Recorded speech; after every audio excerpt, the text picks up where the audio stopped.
রিজনটা হচ্ছে এটাই যে আমার আসলে এই মুহূর্তে কোনো টাকা নাই, ধার করে চলতেছি। এটাই হচ্ছে রিয়েলিটি।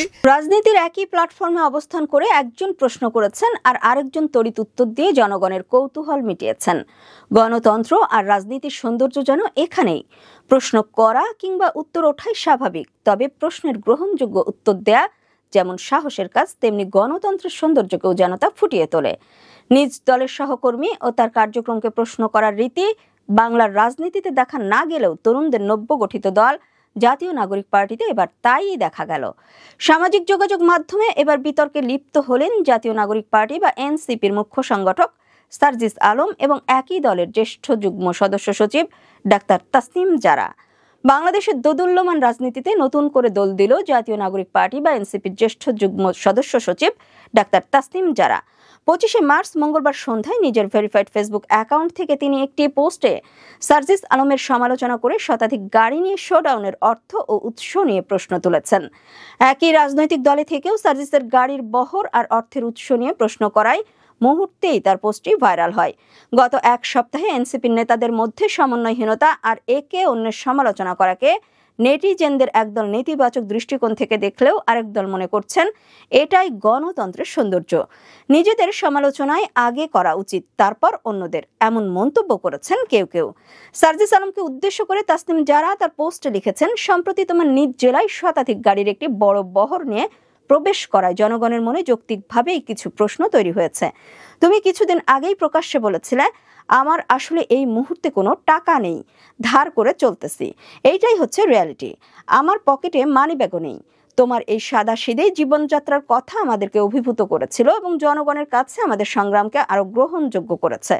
সার্জিসের অর্থের উৎস জানতে চেয়ে যারা আরো লিখেছেন, কিন্তু সেই প্রেক্ষাপটে এত বড় একটি আয়োজন কিভাবে সম্ভব হলো, এর অর্থায়ন ও ব্যবস্থাপনা কিভাবে হয়েছে, তা নিয়ে মানুষের মনে প্রশ্ন আসাটা স্বাভাবিক।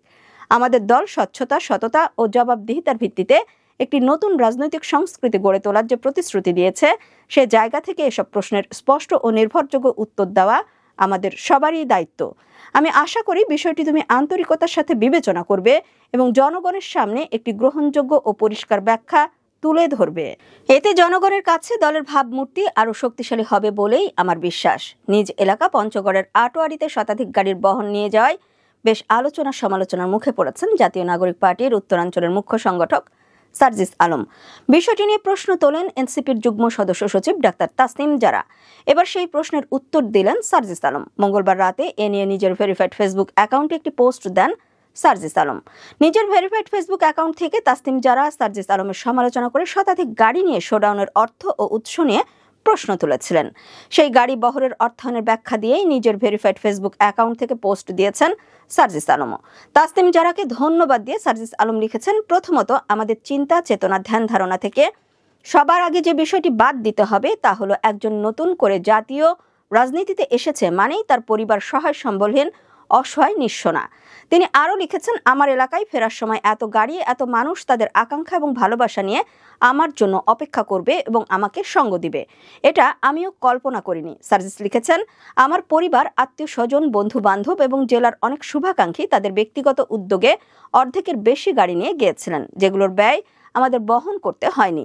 বাকি প্রায় 50টির মতো গাড়ি 6,000 করে যে 3 লাখ টাকা ভাড়া দিতে হয়েছে, সেই টাকা দেওয়ার সামর্থ্য আমার পরিবারের আরো 50 বছর আগেও ছিল এবং আমি বিশ্বাস করি অন্য কেউ না।